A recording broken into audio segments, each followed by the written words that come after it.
All right. So, Robb, really excited to have you here today. So, for our listeners, we have Robb Lifferth here with us today.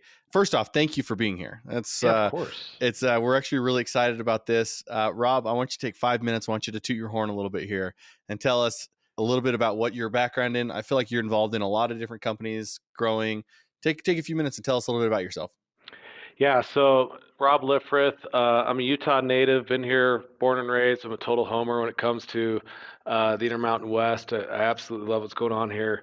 I'm a tech startup guy. I've been particularly on the HR side. I've been doing it for the better part of 20 years in several companies. Most recently, about 3 years ago, 4 years ago, I was hired at Alta Ventures as their head of human capital. Their whole portfolio is based around Series A, seed series, and everything that needed to be done was all around recruiting, right?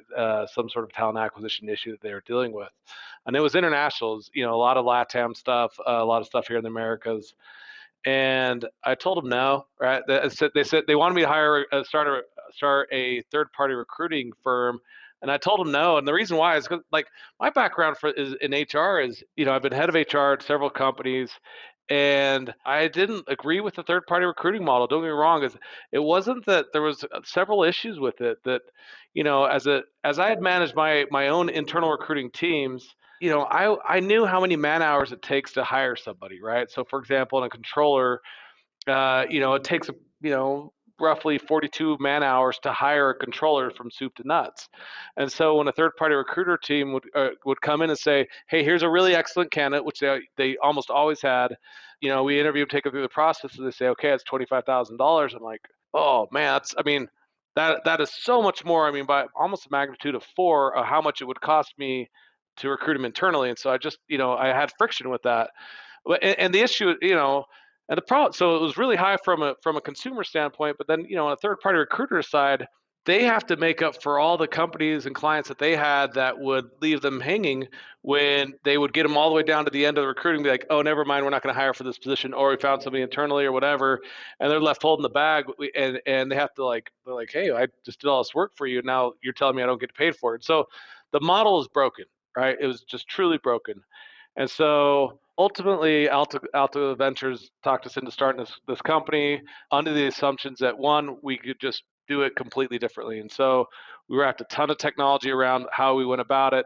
And then we threw out the old pricing model. So we do an hourly recruiting model, and the results have been awesome, right? It's not contingent. It's just like your CPA, your lawyer.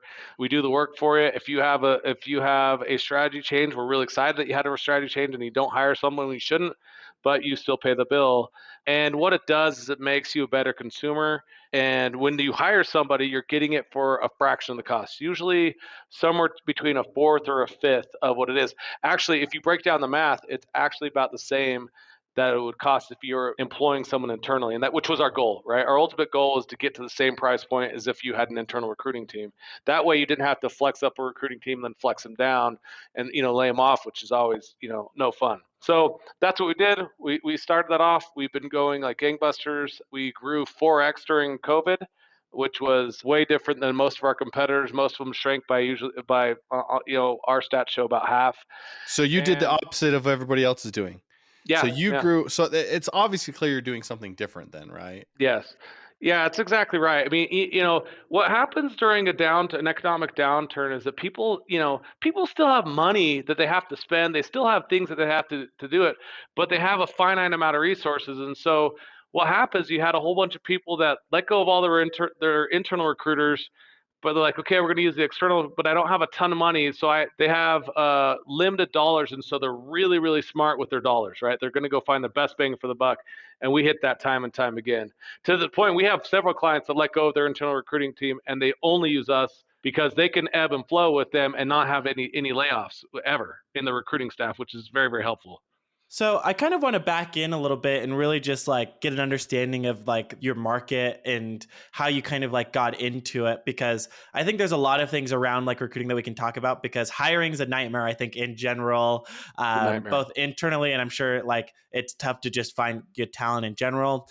But when did you know that like this was like an okay like business model to like go into? Because there are tons of recruiting agencies. How did you know that you were going to be able to come out and really make a difference outside of just like the pricing model?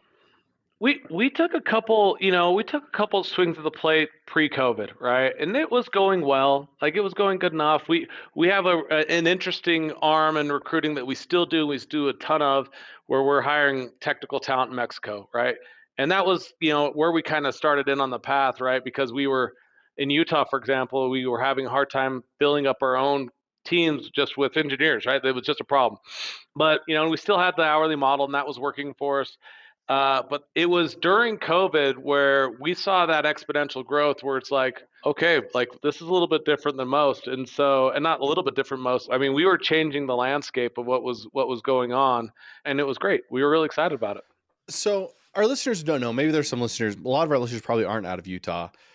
Utah is wild, right? So we're hitting a big tech boom, I would say. And you basically were working for a VC firm who is providing funds for different tech startups that are happening here in Utah. And they wanted you to piggyback by providing the right talent behind the companies that you were funding. Is that right? That's correct.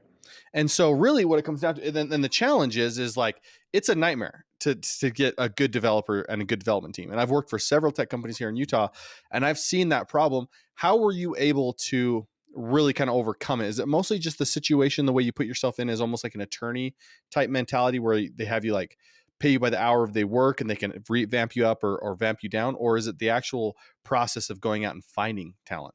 Yeah, it's a good question. So traditional recruiting model as it exists now I can identify probably 7 or 8 different flaws that you look at overall. For example, I've worked for 20 years to build up a tremendous technical recruiting network, and my network is all over the world, right? I've hired in 20 different countries, but the problem of it is it's all stored up here, and people know me and know my network, right? So if I got hit by a bus tomorrow, like poof, that's out the window, right?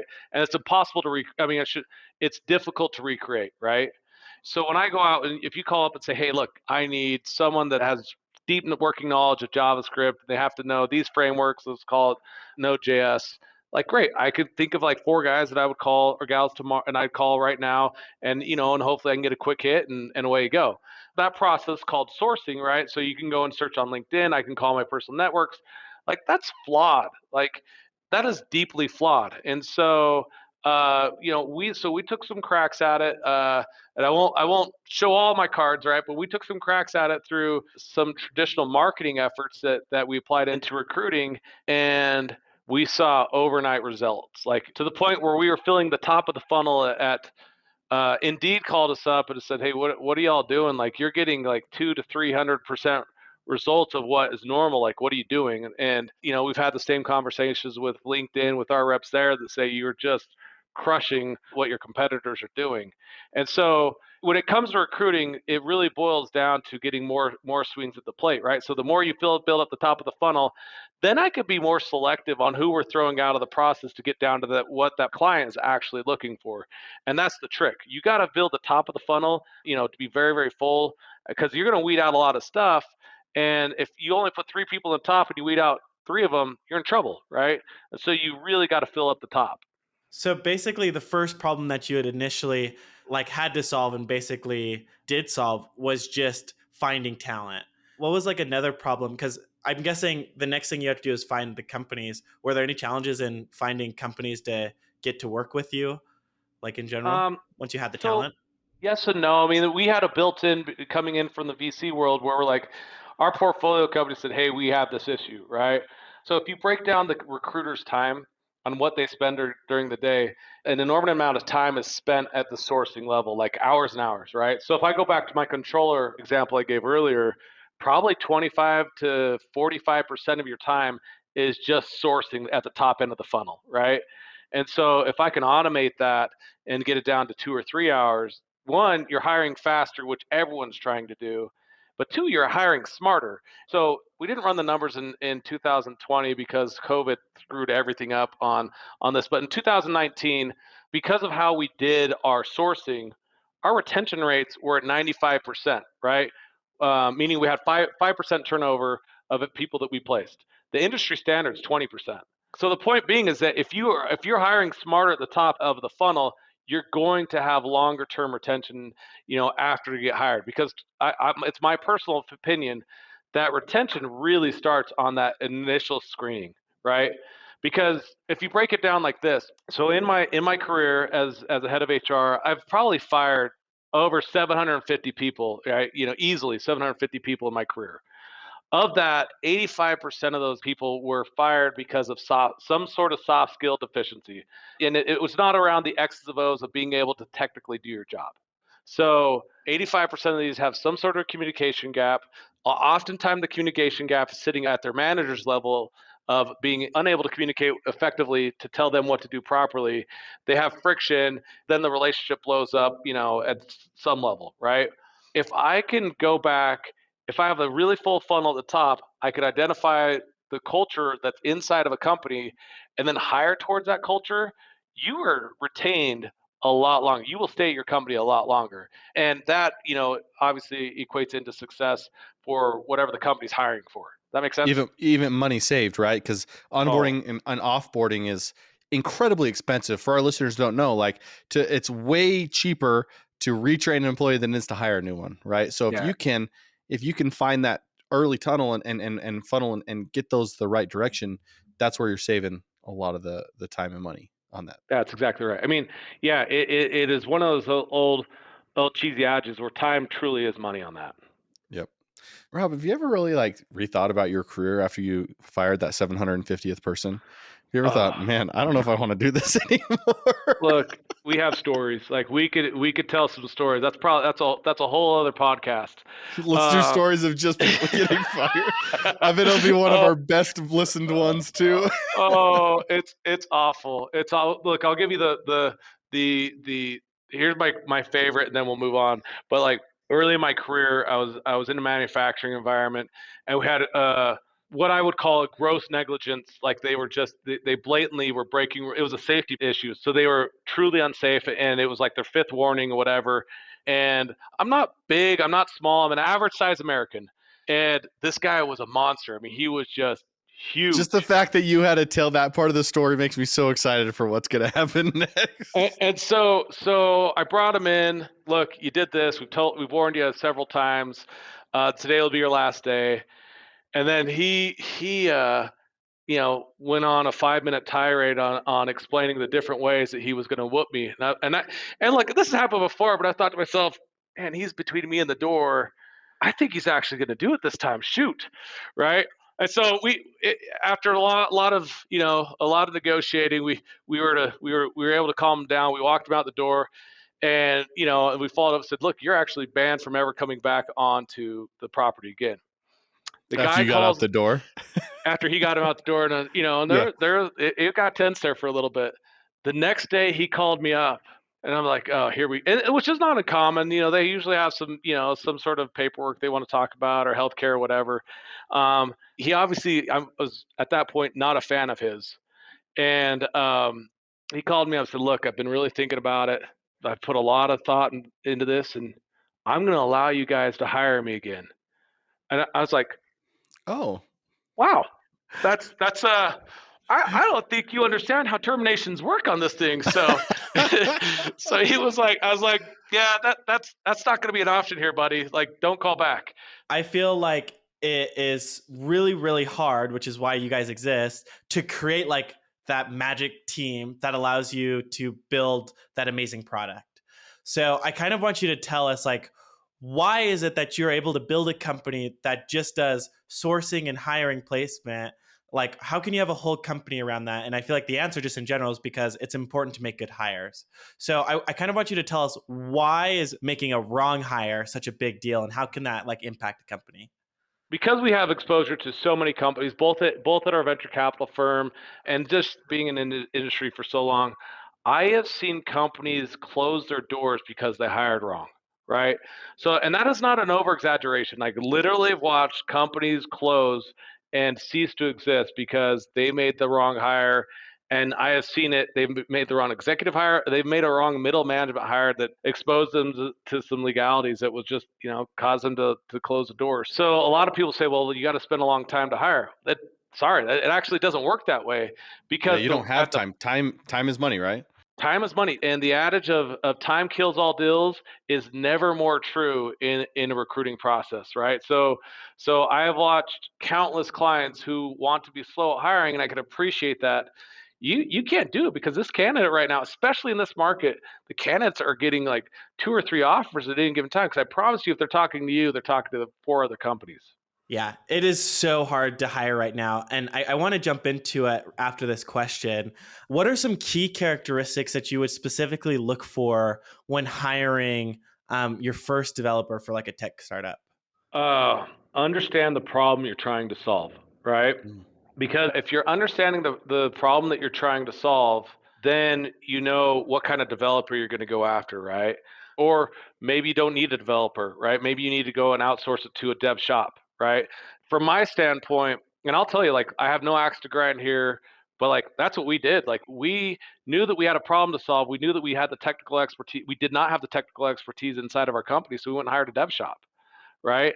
And by doing that, it allowed us to then be a little bit more methodical about who we hired after that. So when we went to technical hire number one, we'd already made a couple mistakes and didn't want to make that mistake again. And it was a lot less expensive than hiring a developer and then firing them and starting all over. It's a super important thing to know. And I'm kind of like curious, like on your take of things. Why, I guess, right now is it so hard to hire? Like what trends or what's going on that's making it so hard to hire technical teams and making it worth it for companies to consider working with like dev shops? Pre-pandemic was just Candyland. The economy was pumping, a lot of good things were happening. We were just, I mean, it was, everything was up and to the right, and it was going great. The difference between the pandemic, in 2020 and the economic downturn that happened in, say, 2008 with the real estate market was that pandemic, we had really, really healthy footings, right? Where 2008, not as much.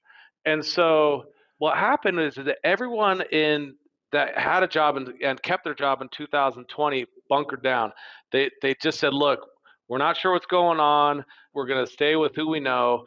And so people who were going to leave their companies in 2020 didn't, right?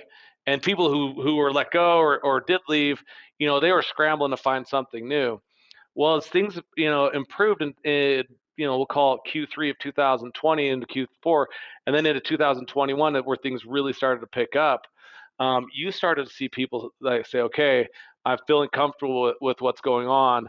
And so they started to leave their jobs. And so there's so many articles are being written on this, so they're calling it the Great Resignation, where they are predicting anywhere between 40, I've seen as high as 60% of companies are going to have 40 to 60% of turnover in their company because people who didn't leave in 2020 are leaving in 2021, 2022.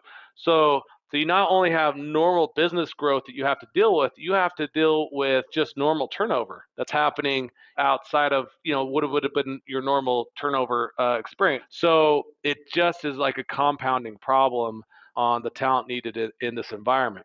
And so people or companies have to be more creative. I'm seeing a lot more clients go across the border. One thing, there's some silver linings that happened with the pandemic is that the world kind of flattened where companies that never in a million years would have gone and worked remotely are now saying, oh, that wasn't that bad, right? I might prefer to They come figured in, it out. but they figured it out, right? And so all of a sudden they're rethinking, hey, I don't necessarily have to hire a technical talent in my geo. I could go hire someone in Mexico. So for example, from our standpoint, I have developers, dev shop that's here locally. I also have our local dev talent that we hired, our first talent. Our next hired guy we hired was this really amazing developer in Mexico, right? And that's gone great for us. I mean, everything is as if is like 30 minutes down the road, just working on Zoom, and we haven't had a hitch in our process, right? The winners Yeah, on this COVID is made the out. world real small, right? That's exactly right. The winners after COVID are, if you could say something, I mean, I know that sounds kind of crass, but like the silver lining to COVID is that the world's real small. Offshoring has always been a thing, but nearshoring is, I mean, those guys are winning exponentially. Mexico talent, there's a ton of them down there. You're seeing a lot out of Brazil and Argentina. a lot in Costa Rica. And these guys are getting more pressure. And it's a beautiful thing because you're lifting up the GDP of that country as a whole and improving whole societies by employing these guys.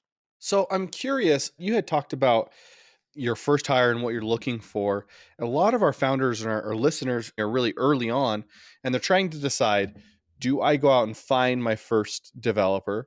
Do I hire a dev shop? At what point does it make sense to do one or the other? I would start with dev shops. I know, frankly, I think it's less expensive, right? And they They have don't the think expert. that though. Will you explain to me why? Because here's the we are a dev shop, right? And Yeah, and of and course. and we're not paying you to say this, not yet at least, but but it's the thing is like we get on the phone with people and they're like, okay, how much is it going to cost? And we're like, oh man, this could be anywhere from $50 to $100,000 for an MVP. And people are like, are you kidding me? No way. How much does a new hire, a dev cost? Austin, or I guess Rob, you probably know the average salary of a developer, a full stack. A full stack engineer in the United States, the average price for someone that is, I'll call mid-level right now. You're going to easily hit 120. You could be on a mid-level. You could be at 150. If you're wanting a senior guy, forget about it. You're going to be at 185 to 210. Here's what you get with the dev shop. You're going to get multiple people, right? You're going to get multiple people with expertise. They are going to get you to the market faster. And that's what we decided, right? So we recently took on a round of funding and we said, we need to get to market fast, right? So I could go build up all these people and I'm going to be on the hook for probably, four or $500,000 at the very, very minimum of salary. And that process is going to be, look, I recruit for a living. I have the power of a recruiting staff behind me, and it will still take me probably to get somebody up and get going and get everything put together. It'll probably take me 6 months plus if I'm lucky to get everyone in, get the tools in place, get systems put up, and then start coding. Right? I could call a dev shop tomorrow with my napkin and go back and say, this is what I want to build. It's going to cost me $100,000 for an MVP. Yeah, like seriously, like give me a pen so I can stroke the check. It's way cheaper, and I get to market way, way faster. It's not even it's not even close. I'm able to, like, the stuff that we're rolling out is by an order of magnitude probably 4 to 5 times faster than what I could build out internally right now. What we're finding though is we're finding that we will transition to where we'll have a hybrid model, right? So I will have an internal group that can either work on future stuff, keep the stuff going, and we have our dev shops that are coming in and they can work on future stuff. They could support. I mean, you could do it 100 different ways. I've seen this model worked from small startups all the way up to multi-billion-dollar organizations, right? So it works. Well, and what's been interesting is a lot of people in general, like COVID was a hard thing, but COVID ended up being our biggest year specifically because of that thing there. And I've noticed that more companies have started paying attention and actually noticing the value of agencies just in general, specifically around development. So I guess over the next year to 3 years, do you think more and more companies are going to see that value in general? Or what are you predicting in terms of full-time versus, contract or agency model? Yeah, I sure hope so, right? I think the value is, like I said, I think it's been brought to light a lot more. I think the economy is going well, but I think people are still a little leery. So that's going to help out dev shops because they don't want to commit to the full-time resource. But like, hey, if I have to go spend $100,000 on four resources, that's still cheaper than hiring somebody, and they can get all the way done in a quarter. I'm actually still financially ahead, but it just, it feels a little bit more painful because it's one check. But the reality of it is like you're going to pay the same amount of money. They're just taking out a payroll and all the taxes and benefits and everything else that comes with that anyway. So Yeah. Well, tell us a little bit about basically building the perfect offer, right? So let's say, somebody's listening to this and they've got, a team of 10 or 15 engineers and they've got, somebody that they're talking to that they really like. I feel like there is a good way to give an offer and there is a bad way to give an offer. In the recruiting world, what are some rules of thumbs that you would give people when hiring in such a hot market right now? So the first thing I will tell you is it is not like negotiating for a car, right? Like, I feel like when you step in, for like a used car organization, like you're like trying to save $1,000. Like in the grand scheme of things, it doesn't matter. Like everyone will have a top price, like they can't go over because it doesn't financially make sense. I could appreciate that. But like the difference between a motivated employee and an unmotivated employee, honestly, is and oftentimes it's like $1,500. And so I would encourage employers to, $1,500, Rob, like for your annual salary. yeah, that's what I'm talking about. Like what it boils down to in the negotiation is like the employer feel like they got a good deal. Do they felt like they left that money on the table, right? And so like when you get into that negotiation, like what I would tell you is say, look, like then that negotiation starts on the first conversation. You should know where they're at. Like a good recruiter will know what their price point is, and they will kind of be confirming it all along the way. So by the time it comes to closing them, they're already kind of pre-closed, right? Because if you know that this person is $15,000 outside your budget, you should just cut the conversation there, right?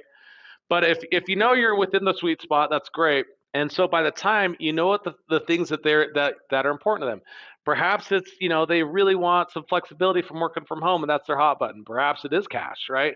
More often than not, it's not cash. Perhaps it's like they like to take time off, and so they really want a healthy PTO problem, or they have a sick child and they want to really help. They want a really robust healthcare thing. You just need to know what their levers are, right? And then that way you can adjust their offer accordingly. But what you want within reason, I will say this, because like I employ, a lot of people, as an employer, I could appreciate this, but within reason, you want that employee to come in motivated and stoked to work.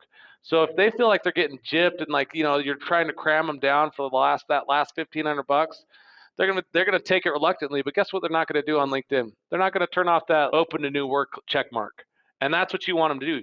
You want them to come in and not and ignore all the recruiters that are going to call them, because I will call them, right?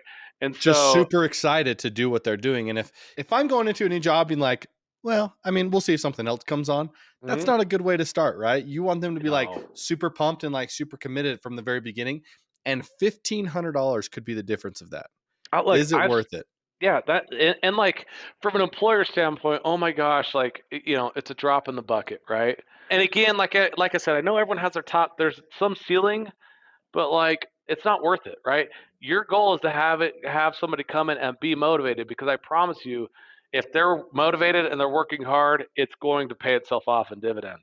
Yeah, I 100% agree. And even like, I don't know, even when we're like recruiting and looking for people to bring on, 90% of the people we work with, ironically, like have a full-time job and they're choosing to work with us. And it's always the people that we end up working with who are the ones who are just like, I don't know, super motivated to be like working with us, whether it's because of pay or whether it's because of just like what they're working on. But there's always a better experience when we're able to figure out what it is they truly want and actually give that to them than the conversations where it's like, I don't know, it's never good when I'm like, I can't afford that. Like we just know right away that it's not going to be like a good relationship, right? So Yeah, that's exactly right. So when you're going about your compensation, like honestly, if you're doing it right, it just needs to be a check mark, right? It needs to be like it hits what they want. If you're looking at retention, then you need to be focused on the actual work. Because after that check mark of like, hey, yeah, I'm compensated, I'm happy, like all that, the thing that will keep them in their seat the longest are two things. The work is interesting and they get along well with their manager. Those are the two things that are going to retain the company, right? The work's interesting and their manager and them get along. That's so big because I mean, if you look back at your personal career, how many times have you worked with a manager that you absolutely hated? Yeah. Right. And you just don't want to stay there because although it may pay good, maybe the product's good, maybe even the day to day is not bad. But if you have a problem with management, you're not going to stay very long. Yeah. Yeah. So I worked for a company, Canopy Tax. I'm actually wearing the shirt here. I don't know if Yeah. you remember Canopy. Canopy had an Lo- incredible, what's that? yeah, love Canopy. They're keep an eye on them. They're coming back up right now. Heck yeah, they are. I'm actually really excited to see what Yeah, love what Davis Davis does. Bell's The guy's Davis is doing over incredible. there. Yeah. Yeah, I will say. Do you know who Larry Furr is? He's the chief product guy there. Yeah. He was the biggest sell I ever made for Canopy because me and him got on the phone for a while. But I was on part of it. They had this cultural thing called "Don't hire jerks," We Mhm. don't hire jerks. What type of advice do you have to be able to continue to keep a culture strong within a business very early on? Because your first couple hires will determine what the culture is going to look like, Yeah. right? And what advice do you have for cultural reasons and how to keep a strong culture when it comes to bringing in new employees? First and foremost, I know it sounds so silly, but like define the culture, right? Culture happens whether you define it or not. Like, the hope is by defining it, you can hopefully manage it a little bit, right? I've worked at companies that defined a strong culture and they tried to keep it, right? And it's never going to be perfect, but you're at least marching towards something. And I worked for, easily the biggest company I ever worked for refused to define their culture. They refused it to, and the culture happened anyway, but the company had no real influence over that because it was kind of nebulous and it was out there, and it was like it really became what the culture of your individual group that you're working at was really what happens. But if you define it at a company level, you now can task your recruiters and your hiring managers with what to look for. Right. So if you define your culture, you could say find somebody that's going to get energized by this, that it meets their life mission, whatever it may be, because that's what true retention is about. That's where it starts, is defining that culture and finding the persons that match that same culture that will carry it along to the next person. The other thing that I will say is have a culture czar. Have somebody that has a veto power based on culture, right? I've seen companies do this really, really well. I've seen a couple companies that do it bad, where they have a culture czar, but their culture czar is like promoting a bad culture. So like, be mindful of that. So it's a Um, bad czar. You gotta have a it's a good, bad good czar. czar. And I'm like, oh, fellas, let's have some self awareness on that one, because they couldn't figure out why their culture's not, is kind of a bro culture, and I'm like, it's because you have a bad czar. So that culture has to have veto over. Doesn't matter how smart they are. Well, and I think even like what we've done here, it's like every developer we've hired, the very first thing that we look at is just communication skills, those soft skills. I think that's something everybody works for. But I don't think we have a single employee or contractor that hasn't actually ran a business or a side hustle themselves. And I think that's like super unique. Also, what's been super cool is everybody on the team, because they've had that side hustle, everybody has owned and has loved the products they were working on. And I feel like getting those three things inside, especially like a developer, is really hard to do. Somebody who's really good at communicating, somebody who has like a knack for business and loves to just hustle, and somebody who just truly cares about every single thing they're working on. That's, I feel like in general, we've gotten super lucky in building like that specific like culture in general. Austin, I'd go as far to say that that's not luck. I mean, what you've done essentially is you've identified a profile that's important to you, and you've hired against it, right? So, like, what you told me is like you want people that have a side hustle that, have to be, because they have a side hustle, they're good at communicating. It's not by coincidence that things are going well for you, because that's how successful hiring managers do it. And the right hires can make or break a company It's very exactly right. quickly.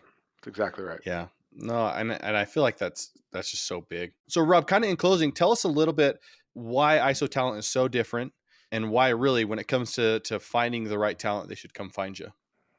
Yeah, our model has been defined, built out specifically for growing companies, right? Like, we think about your guys' cash burn. We think about long-term retention. We think about what fit looks like in your company, and we know that speed is important. And so, in order to accomplish all those things, it can't just be a recruiter that is doing that, right? You have to have a true tech-enabled services, which is what we've built. As we've done that, we've become that startup, specialist, right?